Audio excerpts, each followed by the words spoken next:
Assalamualaikum warahmatullahi wabarakatuh.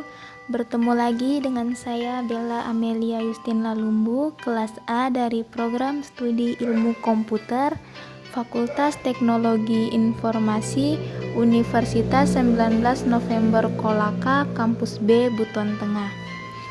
Baik, di pertemuan kami yang kedua ini akan dibahas tentang program perulangan pada bahasa pemrograman terkait dengan mata kuliah praktikum algoritma dan pemrograman. Di sini saya akan melaksanakan tugas dari Pak Dirman Eskom Mkom. Sebelum itu, alangkah lebih baiknya marilah kita ketahui dulu apa itu perulangan dalam C++. Jadi, perulangan dalam C++ dikenal dengan istilah loop.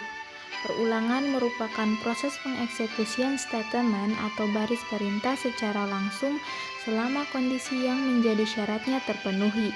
Dengan kata lain, pengeksekusian statement secara berulang akan terhenti saat syarat tersebut tidak terpenuhi lagi. Kemudian di sini ada dua jenis perulangan pada bahasa pemrograman C++, yaitu perulangan while dan perulangan do while.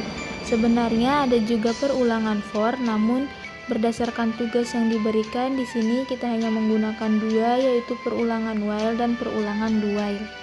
Perulangan while itu adalah perulangan yang melakukan pemeriksaan kondisi di awal blok perulangan.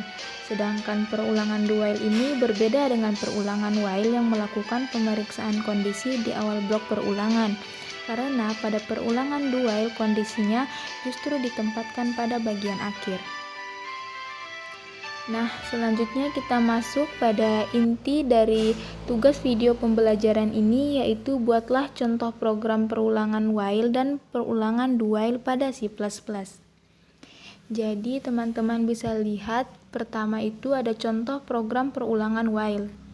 Susunannya seperti ini. Jadi diawali dengan pagar include dalam kurung siku kunyuha, kemudian pagar include dalam kurung siku iostream.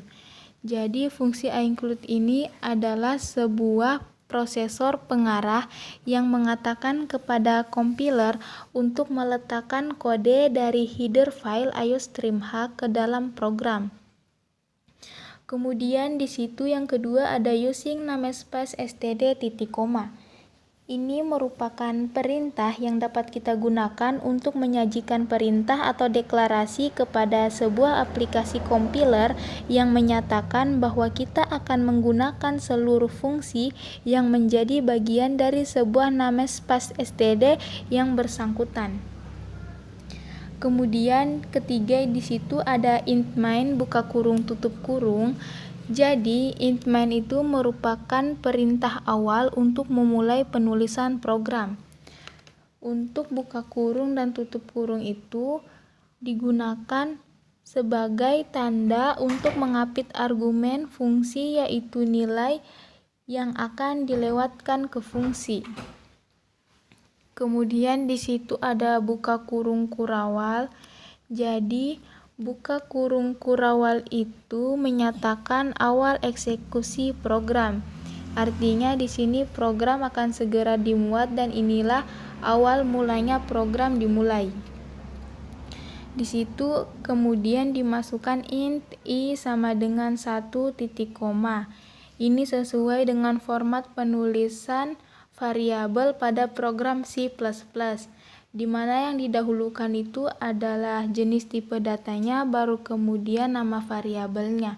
Jadi int ini adalah salah satu jenis tipe data yang merupakan singkatan dari integer yang fungsinya untuk memproduksi bilangan bulat, sedangkan i ini adalah nama variabel.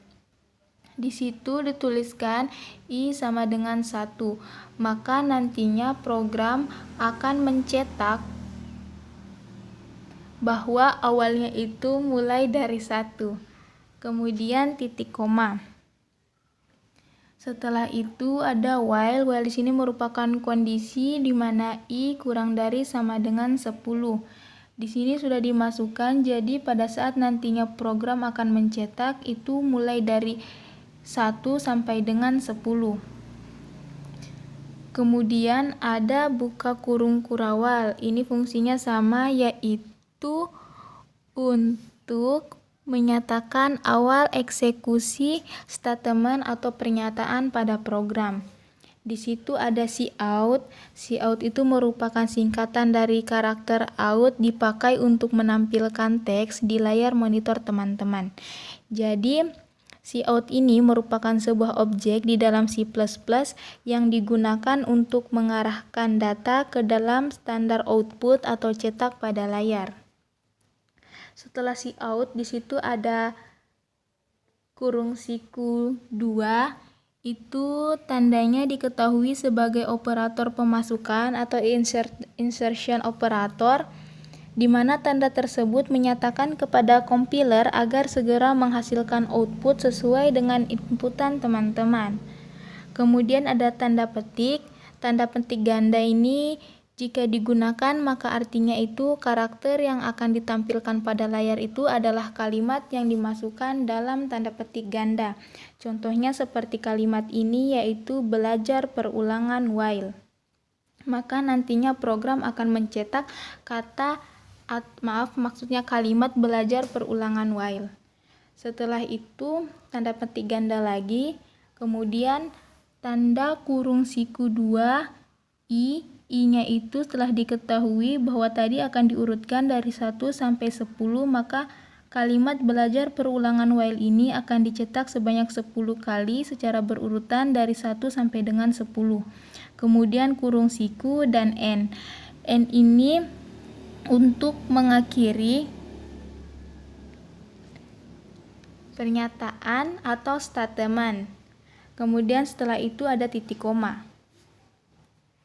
Selanjutnya I++, ini biasanya disebut dengan post increment, yang nantinya ia itu akan menghasilkan kalimat belajar perulangan while 1 sampai dengan 10.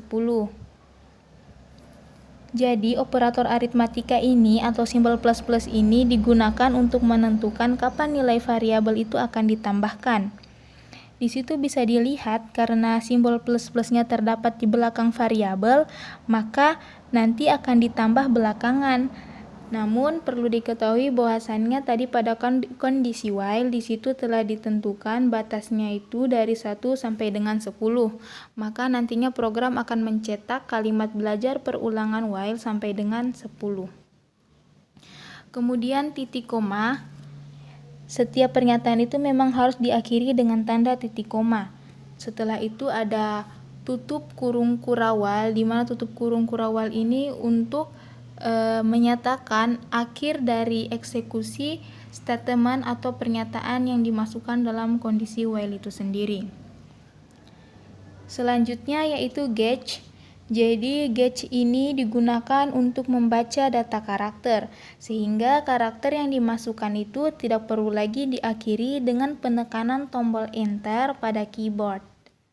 Dan tidak lupa diikuti dengan tanda titik koma, dan yang paling terakhir adalah tutup kurung kurawal, di mana tutup kurung kurawal ini menyatakan akhir dari eksekusi program atau balasan dari awal dimulainya eksekusi program setelah int main buka kurung tutup kurung.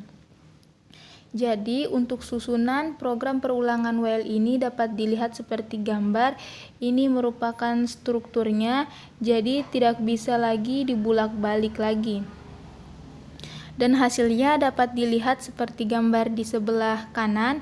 Inilah hasil dari program perulangan while yang kita buat tadi dengan kalimat belajar perulangan while mulai dari 1 sampai dengan 10.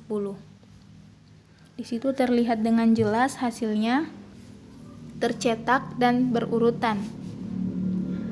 Jika ada yang bertanya mengapa ini programnya atau tulisan hurufnya itu bisa berwarna-warni, itu karena memang sudah dari ketentuannya, bukan dari para penulis yang sengaja mengganti warnanya dengan warna-warni, tapi memang itu sudah ketentuan yang didapatkan ketika kita sebagai user mengetikkan huruf di keyboard yang akan ditampilkan pada layar.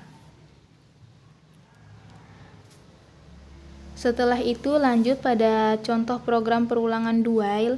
Di sini itu hampir sama dengan contoh program perulangan while, hanya bedanya bisa dilihat di atas kata cout itu dia terdapat kata do, baru kemudian buka kurung kurawal.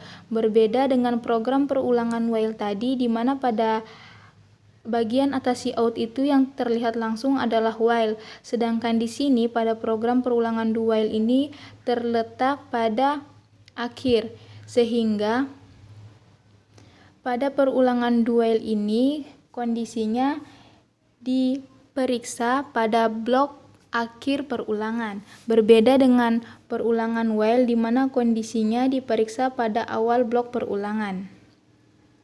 Di situ hasilnya sama seperti program perulangan while, hanya beda kalimatnya saja. Di sini dia menggunakan kalimat belajar perulangan do while, sedangkan yang tadi belajar perulangan while. Karena ini do while, jadi dipakai kalimat belajar perulangan do while. Tapi jika teman-teman ingin menggunakan kalimat yang lain juga bisa, karena ini adalah kebebasan. Ini hanyalah contoh agar teman-teman bisa memahami maksud dari program ini. Mungkin itu saja yang dapat saya sampaikan. Lebih dan kurangnya mohon dimaafkan. Saya akhiri. Assalamualaikum warahmatullahi wabarakatuh. Saya ucapkan sekian dan terima kasih.